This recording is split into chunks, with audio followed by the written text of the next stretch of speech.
All sports, all plays. Yeah. All sports, all plays. All sports, all plays. 365, we making a plays. You talking the game, get you to the days. We're high in the court, then I'm in the lane. Variety topics living the same. All presentation, sports information. In the airways, taking the nation. All sport, all plays. They work in your faces. Scratch at the field, so tie the laces. All sports, all plays.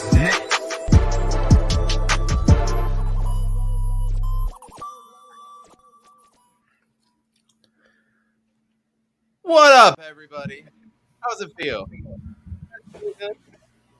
I feel great. 61 wins. We got Stephen A. Smith and First Take, who is always last at everything, talking about the Phoenix Suns. We haven't joined you guys in a week. And since then, we've had 3 teams go up on us by 12, 14 points per game. Start trash talking.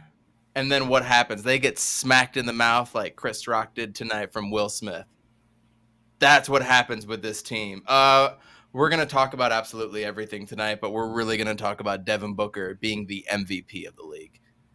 There's no question he's the best player on the Suns, which is, if you look in a lot of comments, that's what people are saying. He ain't even the best, but no, he's the best player on the Suns. He's the best player in the NBA this season. Arguably, he was the best player in the NBA last season.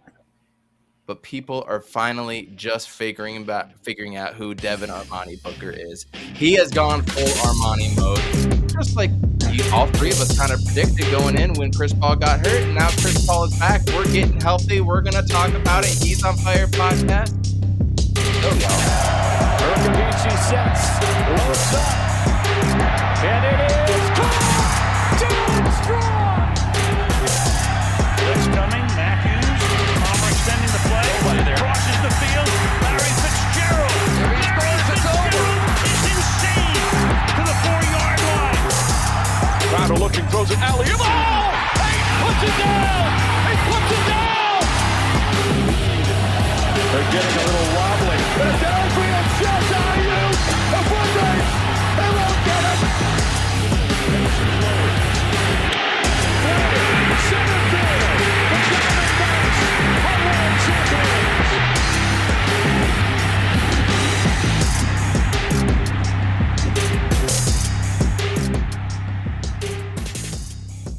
It's been a full day of sports today, and it's really been just like a full 2 or 3 weeks of sports, the way everything has just kind of been working out. And the NFL has been crazy. I don't even care about the Cardinals at this point because I'm so invested into what this Phoenix Suns team is doing. And they come out with the win tonight, just, like everybody kind of expected. And U.S. men's national team comes out with 3 big points to hopefully get to the World Cup. I want to touch on that briefly. But, fellas, we are here for one reason only tonight. He's heating. He's on fire. That one.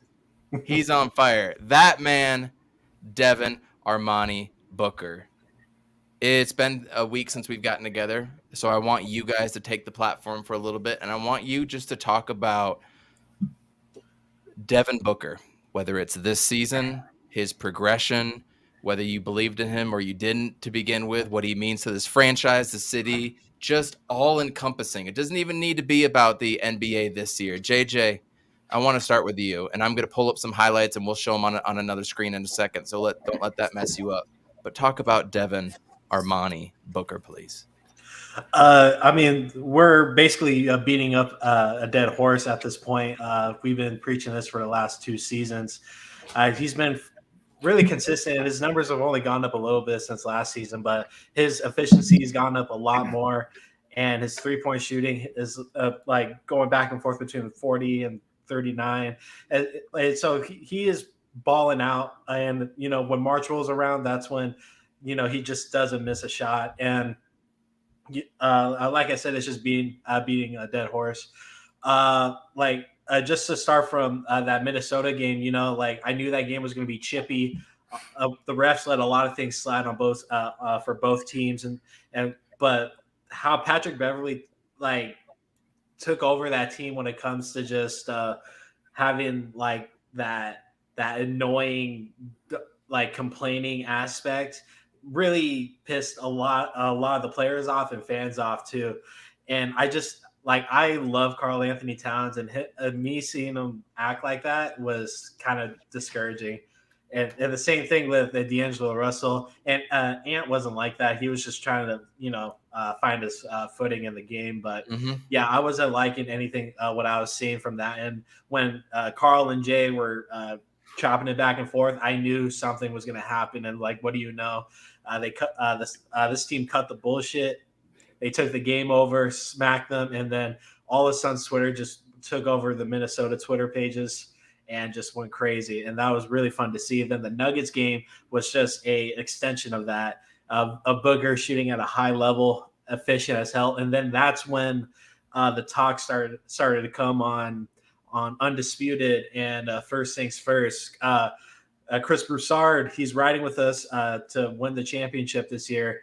For some reason, Nick Wright thinks that Dallas is going to take us out if we meet in the playoffs. That is the dumbest thing I've ever heard. That means he doesn't know that they haven't beaten us in like 3 years.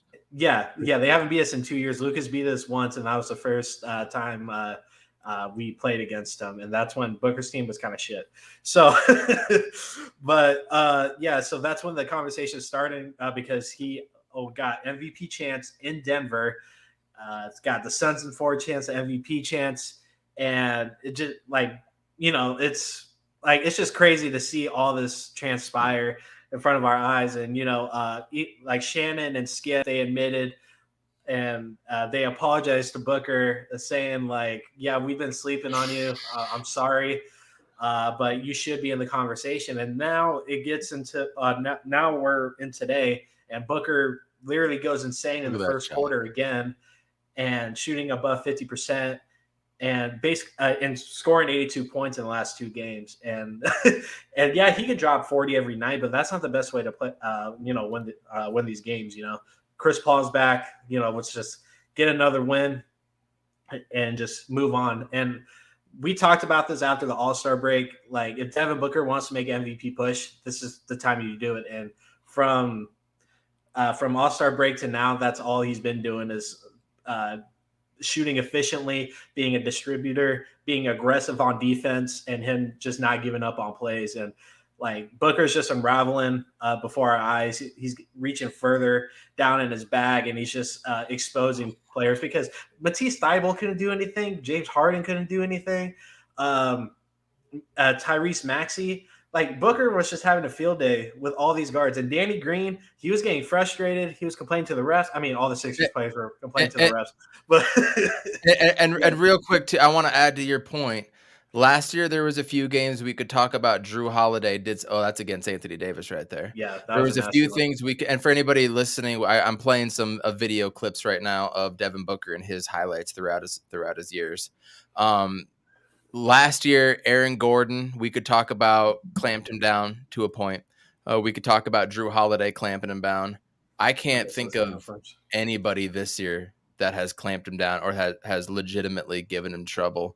I want to give Amit a chance to speak on this as well too, and then I'm sure we're going to have a few points we want to argue back and forth. But Amit, talk about Devin Armani Booker.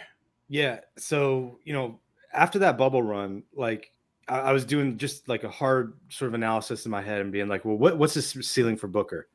And my conclusion was, even though the small sample size, every year he's progressed in almost every area of his game has gotten better. He is MVP caliber, MVP finals caliber. That's his ceiling. And then, maybe after that, it's, Hall of Fame or whatever, whatever you want to say after that. Right. So it's funny that the year I would consider last year, the year where he was playing at an MVP level, he was not even considered an MVP player by anybody other than us fans, right?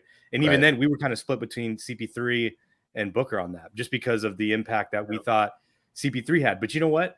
CP3 really came in and took a lot. He didn't try to do this, but he took a lot of credit of where the team's growth came from, when it really was like internally, it was Booker, learning to play just more efficiently. Like, it wasn't CP3. Yeah, he was there to help close the games at the end, and he was able there to set the pace, offensively and just get Ayton into the right positions and whatnot. But he didn't the team was already on track they were going to have a winning season. maybe not like, second in the West, but they were going to be in the playoffs. But he really did, accelerate the championship timetable for the team. So now it's like, dude, I got to give props, and just I'm so grateful to be part of like Suns Twitter and how we just bullied everybody into making Devin Booker MVP candidate overnight. Like that was insane. Like I couldn't believe it. That was crazy, right? Like all of a sudden you're hearing it, Absolutely. and then look, the criteria.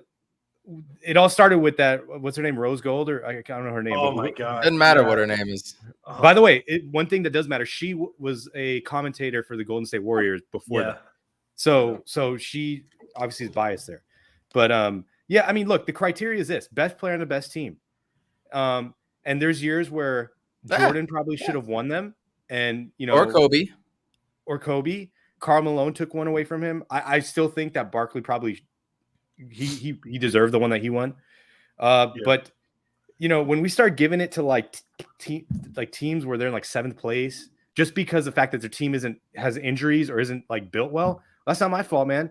James Jones built this team to persevere through injuries, to be versatile enough to slide people around. That's not Booker's fault. That's not Chris Paul's fault. And then on top of that, we said this when CP3 went down. We said, look, like this is Booker's chance. What's it been, like 15 games for him to show that he's a true MVP candidate to the national folks, not just not us. And I mean, it's a pleasure to watch him, because he's just like, he doesn't really say much. Like I love that he talks shit to the players, and he's starting to get a little rowdy with the fans too. Yeah, which I do like. I think he's got to be careful there a little bit, but because you don't want to say the wrong thing, but because people he called that guy a pussy or whatever, like that. Somebody caught that, like, it's funny, but you just don't want to be caught saying the wrong thing to the wrong person. But I mean, look, I just think we're at that chase point. Down block. Devin Booker playing defense 5 years ago, by the way. Yeah, and now we're seeing this consistently. Like before, we were seeing this, and we're like, oh, he can do that. Now we're like, he can go rip it from Nikola Jokic or Joker 2 or 3 times in consecutive possessions. Here comes another one. Here comes another one. The game. Yeah. I mean, he's got it in his bag. He's got the full package. And now we're seeing it more consistently on the defensive end, on the rebounding, on the physicality on defense.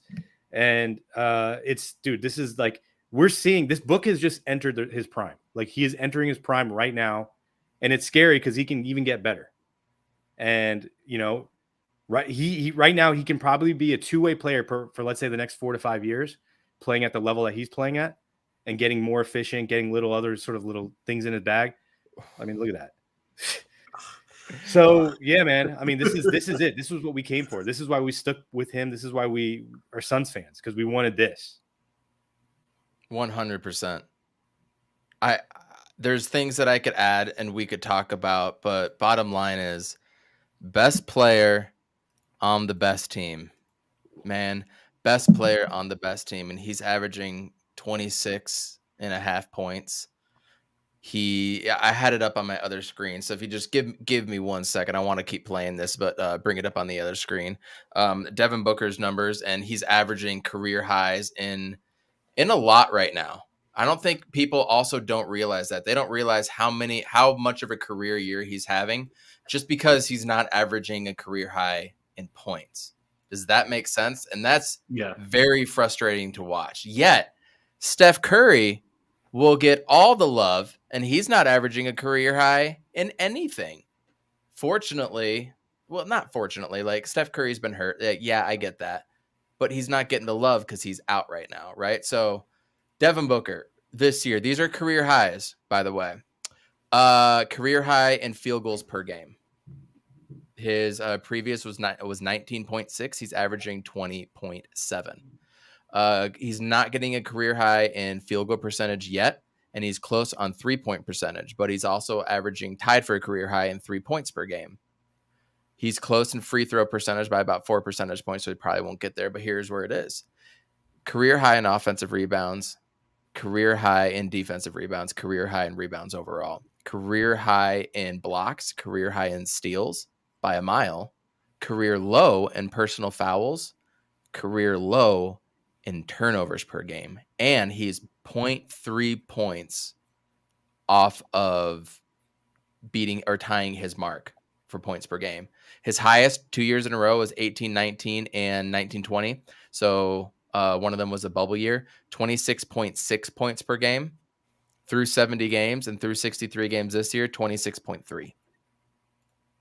Best player on the best team. And I don't know what else people have to do or what else he has to do to prove it to people. You need to watch more Phoenix Suns games if you don't think he plays defense. You need to watch more Phoenix Suns games if you truly believe Chris Paul is the best player on that team. Last year, we could make that argument, right, you guys? We could make that argument between Chris Paul and Devin Booker, more so because of our record, what it was before and after Chris Paul. But JJ, this year, that's not even a question, right? Chris Paul versus Devin Booker, like it's clearly Devin Booker. And if anything, with Chris Paul being out for 14 games, it proves that he's not replaceable, but replaceable for lack of other terms, I guess. What do you think? Yeah, exactly. Like looking back, I even think that Booker was the better player last year. It like Ahmed said when he was talking, the seeds were planted, with Rubio, and when James Jones was constructing this team to be sustainable, and Chris Paul was just the cherry on top of the future and what this core can really do. Booker's always been the best player on this team, and he's been ever since he got drafted, honestly. So what he's been doing the last 2 years has been insane, and what he's been doing in this 4-game stretch is crazy too. 49 points. He had 38 tonight, and what do you have against Minnesota? 35 tonight. 35. So he's basically slaying all the MVP candidates right now. The media has been trying to give Joel Embiid the MVP for the last 3-4 years, but he's been hurt, and this is like the first year he's played enough games to possibly give him the award and stuff. And who really knows the criteria anymore? There's a reason why Steve Nash won. There was a reason why Derrick Rose won. Like the best player on the best team at the time needs to at least be in the conversation. If they're not in the conversation, then this whole thing is flawed. And with that Rose Gold woman, like obviously she's not watching Phoenix Suns games because she said Booker wasn't a two-way player. He's not playing defense. He's not shooting well from the field. He's not a top 10 scorer, but dude is like 8th or 9th on any given night. So obviously she doesn't know what she's talking about. And that goes to many analysts, and all these analysts basically admitted that they haven't been watching these games.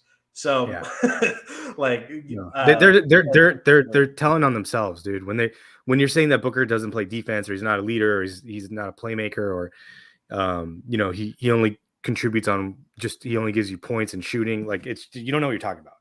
Because there's so many things. I mean, all you have to do is go back and look at the value. Like who set the pick for Aiden? It was Booker, right? He does that. That's not like that one-time play. Like he does that consistently for Mikhail, for Jay Crowder, for he'll go to the corner, set a little slip screen so somebody can get behind him for a three. Like he's doing all the little things to win. That's why he's not averaging 30 points a game. If he averaged 30, he would be exactly. If he averaged 30, he would be shooting a little bit lower percentage, and it would impact the team. Like our net rating would not be as good as it is. So he's doing everything that an MVP is supposed to do. You're right. Like the only thing that he doesn't get is he doesn't get calls. And if you look at like what he scores without having free throws, and he's still up there as one of the top scorers in the game, that tells you a lot. Because if he was getting like 10 free throws a game, then he'd be averaging 30 points a game. He has like 300 less free throw attempts than Joel Embiid. Yeah. You're telling me Booker with an extra 3, dude, Booker would be averaging 28 to 30 points a game right now. He would be MVP and end of discussion. But no, he doesn't get those calls. And I watched a couple other highlights showing Devin Booker just get mauled and not getting calls in college. Somebody posted it yesterday. It was his highlight reel from college. And he was getting mauled. So he's never gotten these calls. So this is a dude that's getting beaten, bruised, and battered, not getting calls, still putting up 25, 6, and 6, still playing defense, playing two-way basketball, and the dude does it within the system. He's not doing James Harden bullshit and trying to rock people to sleep doing step-back threes and just having an average go up because he's shooting so many threes, or driving it and creating contact. No, he doesn't get that. So he still has to keep playing. Whereas James Harden's mid-range shot? None. There's nowhere to be There seen. ain't none. No, there isn't one. Where's Devin Booker's? Oh, but we know that he does that. But what do people want to talk about with the mid-range? They want to talk about DeMar DeRozan. And I'm sorry, Vlogs and JV. I'm sorry. I love DeMar DeRozan. But the fact that people are on his nuts right now because of the mid-range jumper is a joke, because Devin's been doing it longer. Okay? And he does these things within the system.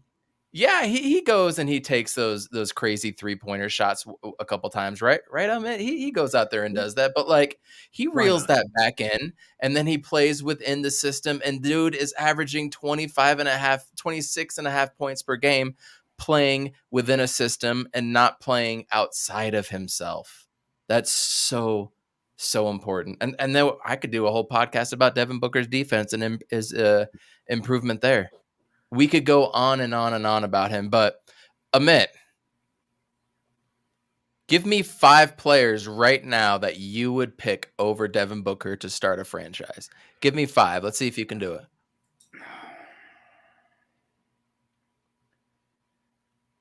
it. We're talking about right now. So I'm right now. You would start the season right now. I'm considering all ages. The only one that comes to the only thing that comes to mind right now is Ja. For sure, Ja. You would for sure pick Ja over Book right now. I mean, no, you're asking me to pick 5. I'm just giving you 5 that I don't think I'd pick any of these guys over Booker, but Ja, he's young, right? He's got a lot of game, but he plays really recklessly. I'm not touching Zion. I think Cade has some potential there. He's potentially in that list. Ayton, I would take Ayton on that list for sure. Who am I missing? Giannis? I wouldn't touch Luka. I'm not touching Luka. Okay, and that's just I just don't like his game. It's I don't like his game. You have to put too many. You have to build around him. You don't like. We didn't necessarily have to build around Booker. Like Booker just fit in with whoever's around him. Whether it was Eric Bledsoe, Ricky Rubio, Ayton, Tyson Chandler. Like he was able to just make it work. Not that they had success all the time, but. Fabio, we're talking about any player in the league to go out and get you one championship next year, and then obviously to build on. Any player in the league you could start with, and you have the number 1 pick. So JJ, same question. Name 5 players you would pick right now over Devin Booker. Devin Armani Booker. To be honest, I wouldn't pick anybody above Booker. But I can give you a range of players around Booker. I think you can implement from that depending on your taste. Obviously, Ja. I think Ja has a lot of potential. I hope that was ridiculous. I hope he doesn't hurt himself like Rose and just it's another tell-all. But yeah, Ja. Jason Tatum. He is becoming a better player throughout the years. There's potential there, but I feel like he needs to leave. Jason Tatum, Ja. You obviously have to go with Giannis because he's proven it now. And I don't like Luka's game. I'm not a big Luka guy. Trae Young. Trae Young is interesting, but Trae Young is kind of a ball hog to me. I don't know. Yeah. I mean, he's got the thing is they built the team around him last year, and he got them to the the Eastern Conference Finals. But if you look at this year, what happened? And it's nothing. It's not like a bunch of guys were injured. I mean, yeah, they did have some COVID and they did have some injuries, but they basically ran it back. And actually, what they did was they just put a lot of veterans around him, and it worked. And I don't think, I don't know if I like Trae's game either. Like you said, it's a little bit. He has to have the ball too much, and that's the same problem with Luka. These guys that need the ball, even Steph, right? Steph shoots a lot, but he doesn't have the ball a lot. He's moving around and creating a lot of activity, but he doesn't hold the ball as much as those guys do. And then when he does hold the ball, he's efficient with the ball. So there's big, it's a big difference. I'll probably pick Garland over Mobley. Honestly, I'm more of a he's good. guy. I like Garland. But see, if I was going out to pick a team to win a championship this year, we can make arguments for 1 year, maybe LeBron, maybe 1 year, maybe Kevin Durant. Like we can make those arguments for those players, but when you bring in the X factor of building for the future, Devin Booker's game is also so beautifully built for the future. He's not based on athleticism like Ja Morant to a point, where you're afraid of some Derrick Rose type of fluke injury or something, it's not a defensive player where he just needs to improve on one side or offense and just play zero defense. He's a 3-level scorer. He can play defense. He has a tough mindset. He has all the X factors. And as you said, Amit, he is willing. There's their foot on the line.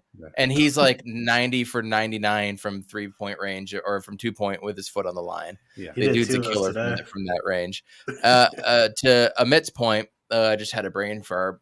I forgot where it went. Amit just brought up a point that I really agreed with that I wanted to elaborate on, and I can't remember it. But basically, his game is set for the next 10 years, even when it's 34, 35. Maybe his explosion might get lost, but he's just going to start playing like Chris Paul then. Yeah. He can pass it. He can score. He can do whatever he wants. He just doesn't get the respect. So Suns Jam session brought this up, and I thought it was a good point earlier this year. Are the Phoenix Suns and Devin Booker the new hated NBA team? Are we the villains? I think Devin Booker was hated way before that. When he scored 70 points in a game, everybody thought he was just a ball hog, and that was it. And everybody formed an opinion about Devin Booker when he was like, what was he, 20 or when he did it? And now that's like no one's ever moved on from that opinion, right? Like a lot of people just didn't change their minds about who he was. And then, he can't win because he's on this garbage team. He's a looter and a riot. It just became the story. And then it's like, and then we get winning players, and it's like, it's not his contributions, it's everybody else's contributions.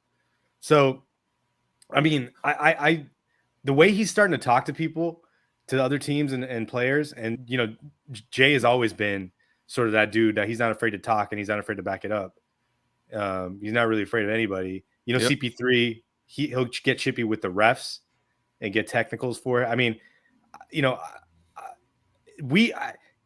I think it's something that as us fans, we can enjoy it. I don't think other people will enjoy it because when they see us, we don't showboat, but we celebrate as a team, right? Like you see Jay, everyone has their own handshake. You see the big smiles on Mikhail's face.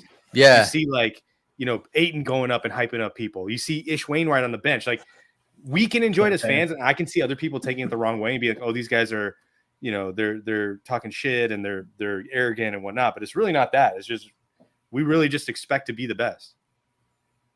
Big facts. And we are the best. But JJ, are we becoming the villain of the NBA? I mean, I would argue that the villain of the NBA for a while was definitely the Warriors, the way that they were showboating and doing all that crap, right?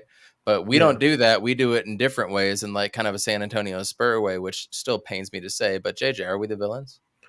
I can definitely see it from other fan bases and stuff like the Nuggets. The Nuggets despise us, but I can definitely see it. But at the same time, we're just handling business at the end of the day. We're finished. We're beating all these teams in very, I wouldn't say flashy, but very good basketball. We're just a very traditional basketball team that plays within a system, and we just win night after night. Devin Booker, he talks and stuff, and Mikal, he talks his stuff, and Jay, he's in people's faces, whatever. This team is tough, and it's the players to say if we don't like those guys or whatever. But I'll argue this Suns team is very humble. They don't really, they don't go into the press conference saying what Draymond said, oh, right, what good point. We're winning. He has 3 rings and stuff, and he can kind of say it. But I love it. But Booker's very short-spoken. Chris Paul, he talks like an uncle. He's not really saying much. Aiden, he's like the kid on the team. He's just excited to be there. So the personalities on this team are very vibrant, but it's not like we're showboating. We're not, talking shit. The player to player, who's to say what they're doing? But if other fan bases hate us, it's because they ain't us. So They have an And- excuse for everything. They have an excuse. It's Jamal Murray, Yeah. right? Or whatever. Like they always have an excuse about it. But it's just, you know, that's just part of being a fan, right? Like we just have to accept that because the Lakers are always going to say, the Laker fans are always going to say that they would have won last year. And, you know, we know that the story really wasn't about Anthony Davis. It's really about Chris Paul. And it would have been, did we sweep you guys or did you guys win a game? Like that's what the story would have been had Chris Paul been healthy. So let's not really like, you know, I mean, if you're a fan, you're going to take your side, you're going to be biased. That's fine, whatever. But, you know, if you just like watching basketball, like even if you hated the Warriors, I still watched them. Like I didn't like them, but I liked watching them. You know, They're really good. I loved watching LeBron when he was in Cleveland and in Miami. You know, so there's like, I mean, you know, sometimes you just got to pull yourself away from the just your sickoness, your fanness, right? And just be like, hey man, these guys are just good. Like we just got to give it to them. And you know, to credit of a lot of people, Reddit, Twitter is the last place you're ever going to find that. But if I walk into a bar like I did, you know, I was in Northern California this weekend, walk into a bar with sun shirt on, people are like, hey man, I love what you guys are doing this season. It's awesome. People in Sacramento are telling me this. But I had two Jazz fans say that today too. By the way, when I was watching the soccer game at a bar. Yeah. So I mean, it's usually all the vitriol is online, and if you don't get too into that shit, and those are dudes that have pictures of like Robert Williams of the Celtics, and he's standing a player like Robert Williams, right? It's Twitter trolls like that literally have no idea what they're talking about. But when ESPN comes out or NBA.com, like with that post that we saw the other day, he's not flashy enough. It doesn't matter if you're flashy. Tim Duncan won rings and he won MVPs and not been flashy. That's the shit that's just really, really grinds my gears and get under the skin. Just one more thing. I don't know if you guys saw like Giannis's like statement about like his injury and stuff. Did you guys see that? Like no. in the finals, is he injured? So. Well, he was talking about his hyperextended leg. That I heard about. Yeah, that thing. And he was saying, "Oh yeah, if I hyperextended again, like my knee was done, whatever." But he was acting like he was the only injured player in that series. And when someone brought up to him, "What do you think about Chris Paul and Devin Booker's injuries going through that?" And he was acting like they weren't injured and stuff, and he was just basically kind of saying like he kind of did it on his own.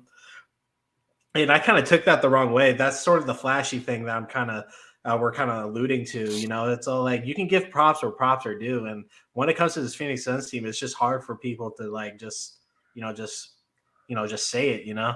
But like, and I've been trying to talk to Bucks fans too, because, you know, like they can't separate themselves from, you know, like of the reality of it all. But, you know, they got their chip, you know, more power to them. But yeah. No good.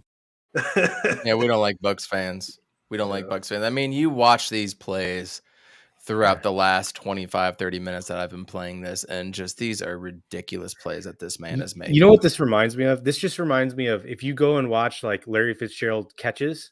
Yeah, dude. Extreme difficulty because of all the shitty quarterbacks that he has had over time, and even the good ones. Just the clutch plays.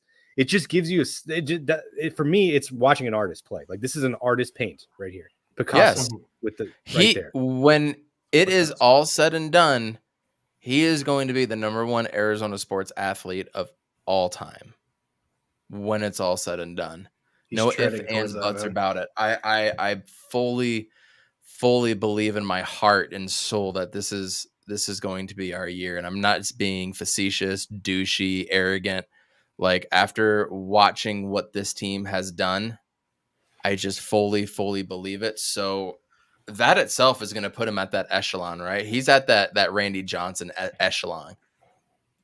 Randy Johnson to me is the greatest sports athlete Arizona's ever had because of his dominance, and he brought championship here. Number one, championship. Nobody else can say that he's done that. Number two, sheer dominance. The only other players that I could think of had that type of dominance was Nash, who got controlled to a point in some series, and Larry Fitzgerald, who was never controlled, but never ultimately got us a championship. And it's hard to do that as a wide receiver too, but he almost effing did. He almost effing did. Like, he was right there. So that's my personal list of the best athletes of all time in Arizona. And I don't put Barkley up there just because he had one amazing year, but it was only for like 3 or 4 years. Give me Shane Doan, give me a Luis Gonzalez over Barkley or Amari Stoudemire. But it's a very subjective list, and I want to get into that more in the offseason. But I also want to talk about the last 2 games that we have had. We've also played against MVP caliber players. We played against Jokic. We played against Embiid. I want to start with Jokic. The more I think about Jokic, the less I'm impressed with his game. And I say that because he needs to have the ball in his hands to be able to do a lot of these things, other than rebounds, obviously. But when Jamal Murray comes back and MPJ, is he going to have the ball in his hands as much? Is he going to still be averaging 9, 10, or 11 assists? I would be inclined to say no. And if he's so great, he should be able to take these type of teams to at least a top 4 seed, not a 6 or a 7th seed. He's an amazingly skilled player. I don't think he's unstoppable, unguardable, and a generational talent. But I think he's damn close to being up there. But I don't think he's unstoppable. When it comes to Joel Embiid, man, I'm tired. I've been saying I thought Joel Embiid was the MVP, but the more I watch him these last 2 weeks specifically, and he just puts his shoulder into players like Giannis, tries to create the contact, go up, get a foul. That's not good basketball. I don't care if it works. That's not good basketball. That doesn't mean you're a good basketball player. That means you abuse the rules to benefit you, which isn't a bad thing, but that doesn't make you an MVP caliber type of player. And then not only are you putting your shoulder into players and driving, when you get touched a little bit, slapped, pushed, whatever, by a 6-foot player and you go like this, don't talk to me about your dominance. That is fucking weak. That is just weak basketball, weak-minded, and it proves all you're trying to do is foul bait. You're not trying to play the game. And then I see him doing this almost more than I see Luka or Devin Booker doing it now. Same with Harden. They're just doing this the whole damn game. Devin Booker's got a different mindset. I think he has a different mindset than Jokic. He has a different mindset than Embiid. And he's not 7'1", going up and doing this. No, he's going against the 7-footers and still not getting the calls. He's getting beaten down more than those other players, and he's still getting up, playing better defense. And it's harder to play better defense against world-class athletes when you're by yourself on an island on the wing versus grinding and pounding down low and trying to alter a shot with your 8'1" wingspan. It's completely different. I am all on board on Devin Booker for MVP. And if you're not, man, I don't know, because the other guys that we're talking about, Jokic is not unguardable. Embiid foul baits left and right. I don't know. What are your guys' thoughts on Jokic and Embiid? No, fuck Luka. We're not going to talk about him. No, it's Jokic is look, dude, like his team's injured and he doesn't have good players around him. So when he comes off, the plus minus looks really good for him and really bad for the rest of his teammates. That's an indictment on their organization. That has nothing to do with the fact that he's, doing that. Because like you said, when he had Jamal Murray, he had all those guys healthy the year before, they still were only the 3 seed in the West. Right? Like, I mean, and then when they lost Jamal Murray, we swept them. I mean, it wasn't even competitive. Your MVP needs to get you one game, regardless of who you got around you, y'all. Yeah, and he got bodied. You can't by get swept. Bodied by Aiden. And Clippers threw games at the end of the season to drop some seeding. So that's the only reason why the Nuggets even went up when Jamal Murray went down. So good point. Good point. JJ, what do you think of Embiid and Joker? Like I've been harping on, me not being impressed of Jokic for a while, just because like you said, I don't like he's not like unguardable. He's gonna have those nights where he doesn't miss a shot. Like we saw that with the game a couple of days ago. Like sole example, when he was at the 3 and he was trying to draw the foul, he just threw the ball up and it just went in. Like he was just having one of those nights when the ball was just like in his favor. But like Aiden played good defense on him, and that's all you can ask from him at that point. And if you ask me, points aside, Aiden had a better game, better defense. Like he clogged the paint, not He had a lot better of plus minus. a better plus minus and all. And like same thing with Embiid, it's like I think Embiid is better than Joker just off physicality and just more of a I agree. arsenal, really.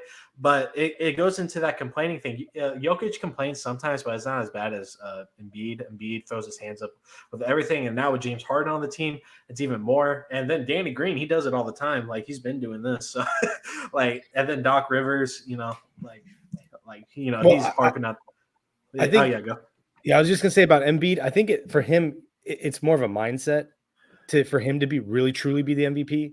Because his team should be better than it is. Like they should have a better record, and I would put that on him, on being a better player rather than doing what we're seeing from Jokic and him and Trae Young, which is hog the ball. Why is he taking 3-point shots? Nobody's guarding you out there. You know why? Because they're terrified of the and one. That's like they'll give you the 3-point shot. They'll give you the midi. Remember Amari? He would shoot like crazy from the midi, but they gave it to him because they were afraid that they were going to get dunked on. And get the and one. Like it just, even though they know he can shoot it at 50%, they're still giving that versus the and one. You know what I mean? Like it's just, there's things that he can do in his game where he could elevate. And I think this is where maybe, even though I think, what is he like 28? I think he's like, this is kind of he's in that stage where Booker was like 3 years ago, where it's like, okay, like if you kind of change your game a little bit to mesh with your teammates rather than just feeling like you have to carry it all on your back, your team you can really level up the guys around you. And I think that's where he's at now. Is like, he's doing everything that he thinks he can do to win, but it's not always winning basketball, and he's not leveling up the guys around him. And that's what an MVP does. Yeah, exactly. Yeah. Like we've seen this ever since, Joel has been in the league. He plays for himself, and that's what it's always felt like. He's always put on the dominant performances, but Ben Simmons was never able to flourish. Even when Jimmy Butler was here, he had to create for his own because Joel wasn't giving him the rock and stuff. And they almost made it to the end, but it came down to what the narrative is with Joel. I think Joel is a little selfish, but I don't really necessarily blame him. But at this point, you're 5-6 years in, and you've made it to the Eastern Conference Finals once, and that was because of Jimmy Butler. That was because of Jimmy Butler and JJ Redick, and man, that team was just so stacked. And when Tobias Harris was actually really good, so at this point with Joel, he has to change some things around us. His game's never going to flourish, and he's never going to be taken seriously as like a all-time player. He has that potential, don't get me wrong, but like the way that he plays, it's his way or no way, and that's not how Devin plays.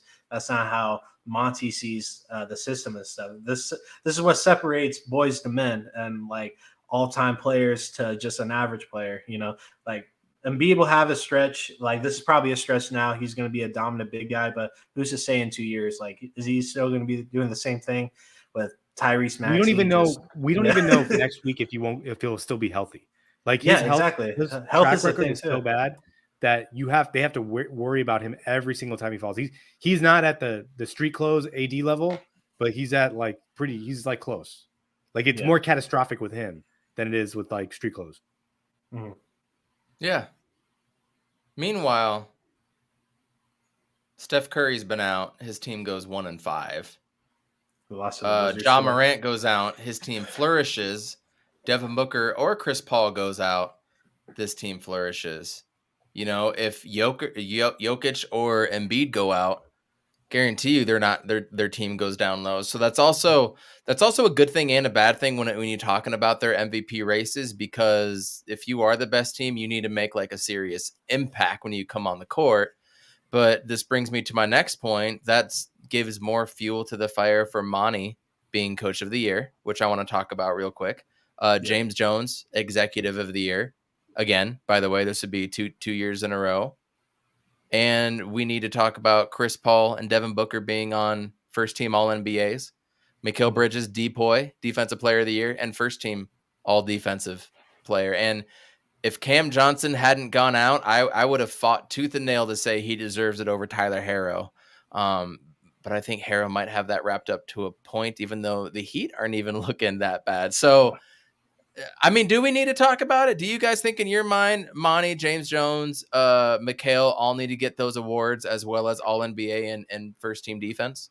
I would say CP3 is probably all NBA. I don't think he's a first teamer. Third team, I would say third for team. him. Okay, and I you would have say Booker just on all on NBA in general. Yeah. Yeah, and you have Booker on 1, right? Absolutely. Yeah. I mean, if he's MVP, you can't put him lower than 1. So I He is agree the with MVP. all that stuff. I wish Cam would have been stayed on, but you could make an argument that even Mikhail might be more improved, one of the most improved players in the NBA too, with his mid range and with some of the stuff he's done on pick and roll. But that's us like being very like Phoenix focused, like knowing like all the things that they do and all their tendencies. So that might go over a lot of people's heads because it's not going to be. If you look at the numbers, it's not going to be like significant from his points, scoring per game. Right. The only thing I would say with Coach of the Year is, I mean, so if we're giving it, I mean, yes, Monty's deserving. I really think, what's the guy's name? Taylor from Memphis? Jenkins. Taylor Jenkins, I think so. Fully deserving of this award this year too. Yeah. But so I don't know, man. Like what's happened now is that if Monty gets it this year, it's a 2-year award. Like it's basically a referendum on the previous year and one for this year, right? Because Thibodeau's, I mean, his team's, he's never going to be like anywhere near that. The fact that that guy has two Coach of the Years, one in Chicago and one here, is insane. I mean, the Chicago one, but it's like, the Knicks one doesn't make any sense at all. You got the Knicks to the playoffs. Is that's it? Okay. A 5 seed or 4 seed at that. Yeah, right. Yeah. Like that literally I mean, I guess that's how people perceive the Knicks, is that they're so shitty that if anybody can get them into a home court advantage in the first round of playoffs, deserves to be Coach of the Year. Which is like, I mean, I can see that from one fan's perspective. From a Knicks fan. Looking at the rest of the NBA, I'm like, I don't know. So I don't know, man. Like it's almost like that MVP thing. Like if we start giving coaches awards for stuff they did over like more than 1 year, and I'm not saying that he doesn't deserve it. I just really think that what Memphis has done is like, it's kind of what we did last year. Right. So it's like, I don't know. Like, I think Monty deserved it last year. I think Taylor deserved it this year. Wow. I like that you're being non-biased. This is a non-biased podcast here. So I appreciate that. I completely disagree with you because I'm going to back up Monty like no other. And I do think if this is the best team in Suns history, I mean, 62 wins. Mike D'Antoni got it. 62 wins. Paul Westphal got it. So if we get 63, I mean, holy shit. You have to give it to Monty. That's my personal opinion. JJ, what do you think? Like we're sitting on 61 wins right now. And if we win out the rest of the season, we're at 67. I feel like you're more than obligated and forced to give Monty the Coach of the Year award again. Last time we saw like a record like that pre-Warriors, I think it was the 2000 Lakers when they went on their stretch. But it was actually, you know what's funny? Yeah, like I'm on the same boat. The Warriors, the year that the Warriors won 73, San Antonio won 67 that same year. That's crazy. The reason that the Warriors had to keep the 67, the reason that they had to get that 73 is because the Spurs were on their ass for that 1 seed. Oh, I totally forgot about that. Yeah. It's forgotten because they didn't. That's an Ahmed gem right there. Attaboy. But Ahmed, I completely agree with you about Taylor Jenkins. What they did, what they've done at Memphis is crazy. And with Ja being out, them being 15-2 and still wiping teams, they beat the Bucks today, but Drew wasn't playing. But hey, a win's a win, and it looks good on paper. And they beat him by like 25 too. It wasn't like a close game. Yeah. So like, I'll definitely give Monty Coach of the Year just because the best record in the league, and he's above 60 wins. So Monty last year got the award amongst peers, right? Right. The media one. Okay, yes. So just switch it around this year. Have the media put Monty down as Coach of the Year, and within the peers, give it to Taylor Jenkins. I'm totally cool with that. Or however they want to do it. I think it's only fair. What Memphis has done this year has been incredible, and I love watching them play. So. I'm not going to back off my Monty stance. But But Jay came up with the compromise there. That's I'm good with that compromise. Give it to Monty from the media, and then give the coaches the coaches True. association. Give it. These are the only two coaches that deserve to win it. If it's Steve Kerr or Spoelstra, I'm gonna cause a fucking riot, dude. No. And shout out to Suns Twitter for finally collectively coming together on a few points to a point. But you guys, 2 weeks from tonight will be the last day of the NBA season. Our season will end on a Saturday night, 2 weeks from yesterday. No, 2 weeks from today, excuse me. And we're going to be in full playoff mode in 2 weeks.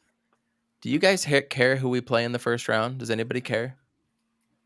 Not really. As of right now, by the way, the Lakers are 1 game away from being out of the playoffs. And it would be San Antonio versus the Pelicans for that first round game. So I selfishly want the Clippers because I want to go to the games. I want Lakers, the Jazz to win in the second round, so I go to a game. So yeah. And the reason I don't want to go to Lakers because they're like literally like twice the price of the tickets. So I'm like, I'd rather go to a Clipper game. That makes sense. But it'd be cool to just be there and just talk shit to the Laker fans, though. That'd be awesome. But maybe I'll go to a bar next to the stadium or something and do that. But yeah, no, I mean, it doesn't matter to me, man. It doesn't even matter to me all the way through until we get to the Eastern Conference. That's the only time where it matters to me. And I'm not saying this arrogantly. I'm just like, we've stomped all these teams. The one team that everybody seems to think that has our number is the Warriors. And it was, Otto Porter just goes off, who never does that. Like hasn't done it since. Yeah. Like, I mean, we're talking about, and then Steph is out too, right? So that's another wrench where they have to work it in. Clay's gotten better, and Draymond's not back, right? Now. Draymond, is he back? He's yet? Back. He's back. Oh, he's been back okay, for like a week or two. So. But yeah, they have Klay Thompson, Draymond Green, and Andrew Wiggins, all of which Andrew Wiggins obviously an all-star this year. Other dudes have been an all-star before, and they still are going out and not winning. Like, how many Hall of Famers, potential Hall of Famers, all-stars totaled, like, do you need? And you still can't get it done. So don't talk to me about the Warriors, man. I'm more afraid of the Grizzlies, but I think we can beat the Grizzlies. That's the only team, like, I would maybe question, but I'm not worried about it because of who this team is. I'll throw it to Jay. We have problems with mobile, like, athletic guards. That gives us problems a lot. So he is something to concern. But again, they don't have the experience. They don't really have the pedigree yet. This is kind of their year to sort of learn it, I think, and sort of let's see where they are next year. But I mean, I'm just looking at the Bucks, and I'm going, or the Nets, and I'm like going, let's go. Yeah. Well, last year, everyone was worried about playing the Lakers, right? We all had a little concern. I mean, I was definitely concerned. I was concerned too. I'm not gonna lie.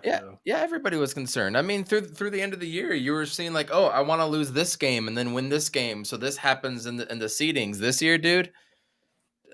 I mean, I wasn't like that, but a lot of Suns fans were. But this year, everyone's just like, dude, we'll play whoever and bring it. We're gonna play our game. Y'all figure the rest out and just tell us where to show up.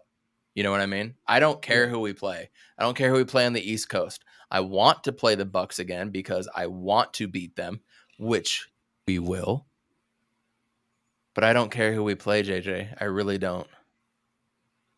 Yeah, I'm on the same boat right now. But for a first round, like, I want the easiest team as possible. So either the Clips or Lakers is what I'm rolling with. But I think the tougher games will be either Minnesota or Pelicans, just because they're chippy and they hustle hard. They have good teams, good chemistry. But I'm really aiming for the Lakers. If we can like possibly beat the Lakers 2 times in a row, that's Suns porn if you ever heard of it. So I mean, I'll take the Spurs round 1 too and axe the Spurs. We all know what that's like to beat San Antonio. I'll take them. Yeah. The Spurs end up, inching in there. I'm not complaining at all. But yeah, I'm just looking forward. But at the same time, I'm one series at a time, one game at a time. I just want to, I don't want to get my hopes up too high. But I feel like this team is really going to go all the way because there's no holes in this team. So I mean, this is my house, and I did not invite you. Whether to it's the rest us, of the NBA. whether it's us or whether it's somebody else. Like if we play the Jazz, we're putting that team in the grave. If we're playing the Lakers, that team's in the grave. That team can't come back. But if they lose before us, either way they're going to be in the grave. Like they're going to be in the grave anyways, right? So it's like Spurs too. Like maybe this is Popovich's last year. If we stomp them 4-0, like maybe he's done too. Not that like I want to see him go, but maybe it's time he's kind of older now and his teams aren't like at the same caliber that we've noticed. But hey, we took Monty from them. We took a lot of their scheme and put it in, and it's worked for us. So maybe that's the legacy for him now. But yeah, I mean, whoever it is, like whoever comes across us in the Western Conference is getting stomped. I'm saying that now on March 27th in 9:25 p.m. my time, that whoever's coming through the West is getting stomped by the Suns. I love it. Fucking facts. Hold on, bro. I got Boom you. shakalaka! Absolutely. And Bees, this is for everybody that's a non-Suns fan right now, Bees. Don't start with me. I don't, not that I want all the smoke. I'm actually very respectful to a point when we get into a series. I don't want fans talking shit and the counting hundreds guy, in game 2. Yeah. I didn't like He's that not kind allowed of thing in the stadium. Yeah, we've talked about that a whole bunch. When we win, I'll talk all the shit and give all the smoke. But honestly, I want to play the best teams completely healthy, and I want to smoke them all. I want the narrative to be we beat the best, not what it was recently. And to everybody that still wants to say the Suns would have won if AD was healthy, y'all, the Lakers would have lost if KD and Kyrie were healthy the bubble year. So don't even try. 3 years ago, without coming off of injuries, when they were at their height of everything, no, they would have won. So I wouldn't even say that. I would say if Miami was down basically 2 starters or 3 starters when the finals started. They didn't have Dragic, they didn't have Bam, and they didn't have somebody else. And it's like, okay, I mean, and then I think the same thing against Houston when they played Houston. Not that Houston was going to beat them, but you think that they would put up a better fight. I think Westbrook missed like the first 2 games of that series 2, I think, or something. And so, am I right? Excuses are like assholes. Everybody got one. Yeah. Exactly. And I'm tired of hearing. So I don't want all the smoke. I mean, I do. It's not that. I just want to shut the league up. I want there to be left no doubt in anybody's mind. And I just want it to be this year. Like, we all feel it, right? Everybody, I mean, I can feel the energy coming from you guys. Like, we feel it with this team, and we're not blowing smoke. When we did the preview at the beginning of the season, I was like very hesitant to say that the Suns. I didn't want to put it in my mouth and say that the Suns maybe the title favorites just to jinx it. But now I feel confident, and it's not just me. I mean, everybody's saying it, other than like Nick Wright, some of these other people. But like Dallas is gonna win, or fucking Shaq. What you're talking about. Yeah, I will say Dallas is a little bit different since they got Spencer Dinwiddie. I thought that was a great move for them. I will say that they seem to have leveled up a little bit, so that'll be a potential good second round matchup for sure. I don't think it's the same Dallas that we've beaten either. And we're not going to play this team with Bertans and Dinwiddie. We're not going to play them yet, so it's going to be a little bit of a feeling out period for us when we play that team. Like, see, here's me putting on my non-bias hat again, right? Yeah. No, I mean, Dallas is different. They're playing good defense, which they didn't for a long time. They're playing good defense. I'm surprised because I'm really, I guess Kidd has matured as a coach because like this is like probably his best job as a coach that he's had because he had Giannis and a bunch of pretty good players and with Middleton and some other guys and were they losing the first round, second round, whatever. But now I think he has a pretty good team. But again, like we don't know what these other role players, what they're going to do in the playoffs. And they did hurt themselves because they did give up a shot blocker. And they're kind of like a more perimeter team now.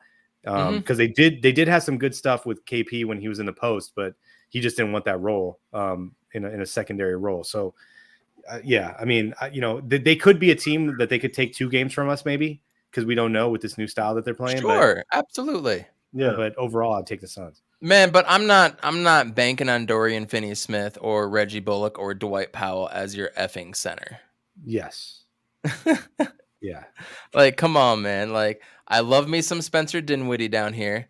I love me some Marquise Chris Oh my and God. Trey Burke, but they only played 4 minutes. minutes. But Maxi Kleber and Bertans, like, I'm saying they're nice with Spencer Dinwiddie coming off the bench, right? But y'all ain't matching up with our centers, man. It's just not happening. And I also don't want, I wanted to mention this. I don't want to hear about Rudy Gobert, defensive player, anymore, and how good he is. He can get played off, man. He can. If you can work your way around a defensive player to where they don't make an impact, they're not the defensive player of the year. So I don't want to say that. And Draymond is not causing the havoc that he did years ago, or even at the beginning of the season.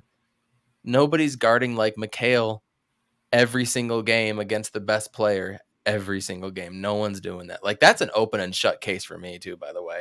I wanted to make that point and I forgot to make that. Sorry if I screwed anybody up there. No, but looking at that that roster that Dallas has, I think Brunson versus Campaign, series would be pretty interesting. Them two going back and forth, because in my opinion, those are the two best backup point guards in the league right now. So I think that would be interesting to watch. Luka is a shell of himself against McHale. He might get some shots. He could still get 30 or 35, but he's still not playmaking because of that length. Luka's good. He's just so selfish, dude. He's like... But our weak side defense is so good, Amit. Our weak side defense is arguably our strength of our defense. You could make that argument. It's the scrambling that we do is like no other team in the NBA. Nobody does scramble and not even that. When was the last time you even saw that, Amit? Can you make a comp? Maybe the Pistons, maybe the Spurs. Spurs have to be the earliest comp, honestly. Yeah, but weak side, the way we get our hands on balls with tip passes and all that. So I will give some credit to the Lakers. That 2020 team did play good defense. Even that 2021 team that we faced, the reason that it was a matchup is because that they could switch and they can get, they had the way to recover with Caruso and Kuzma and those guys. Yeah. Wild shot. Especially when you have AD to use that. I agree. It's just an excuse to use that. No, that's fine. Because I mean, you put the guy in there with that. If he is the weakest link, he is the weakest weak side player, Westbrook, for that team. How many times has he just been watching the ball and the other team is scoring, right? They don't have that. They were good. They were good. But yeah, at this level, what the Suns are, it's tough to say. It has to be like Pistons, Spurs, maybe some of those Miami teams. That's what I was thinking. Sure. Yeah. But even then, you're talking about a team, LeBron James, who's a generational talent doing this thing. So what we're talking about is generational teams. We're talking about this team arguably being a top 10 team of all time. Those are the conversations that are going around the league right now.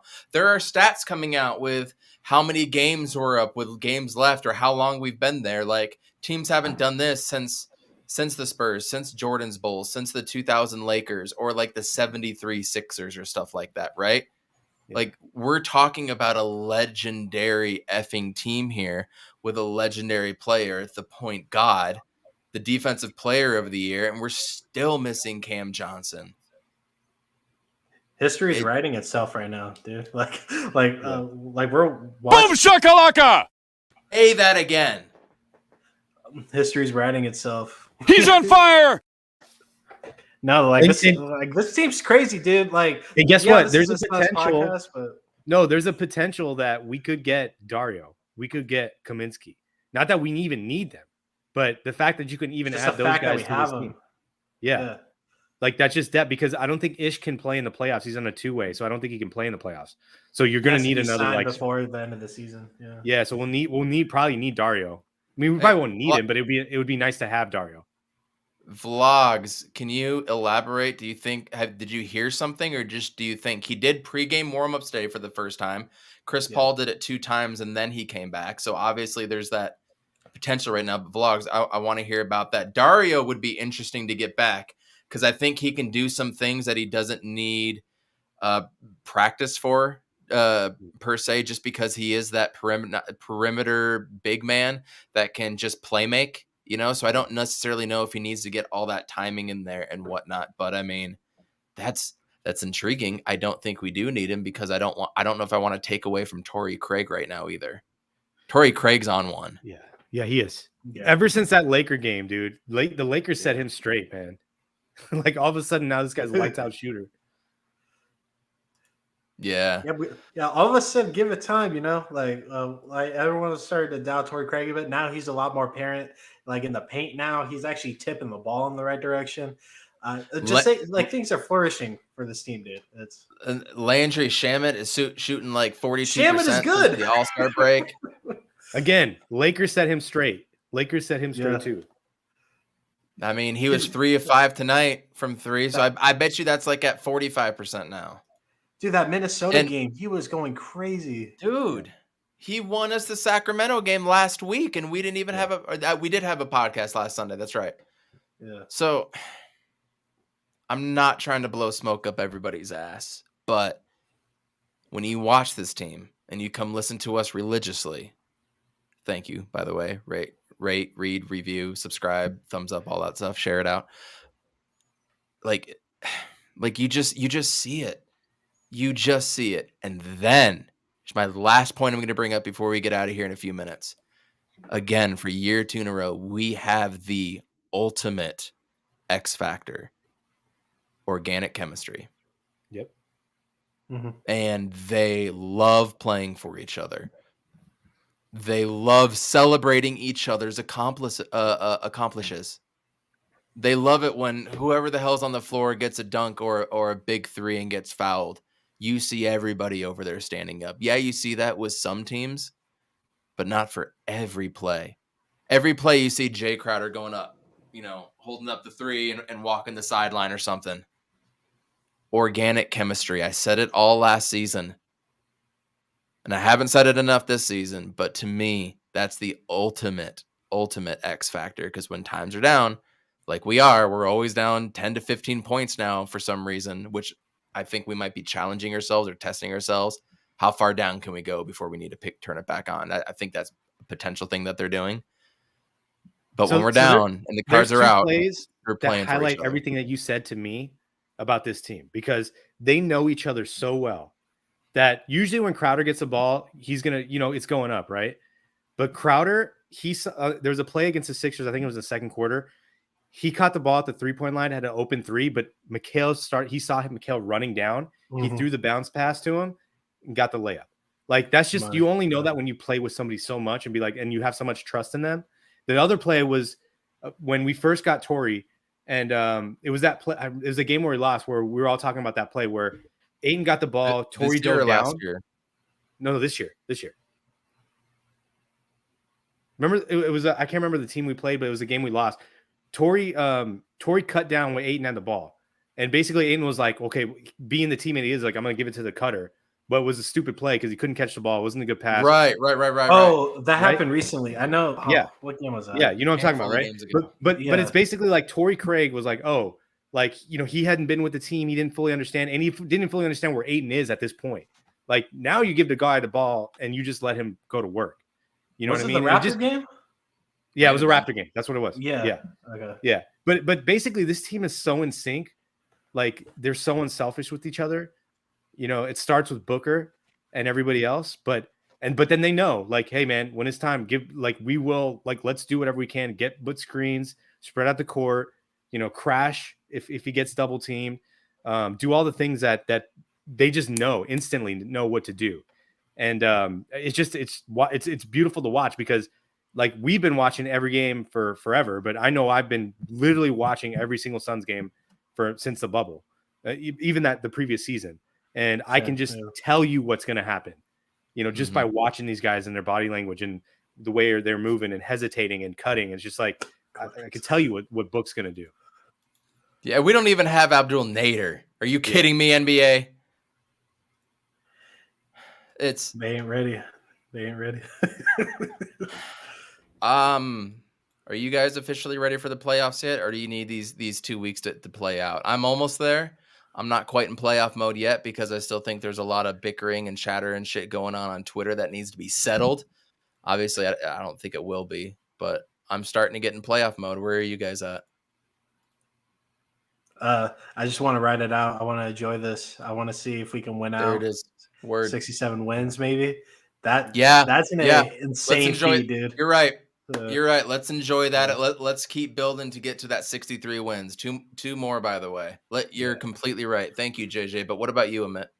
I mean, I told you guys my magic number is 66. I want to be 50 plus games over 500 and be in that conversation of like the top 5 or 6 greatest teams of all time.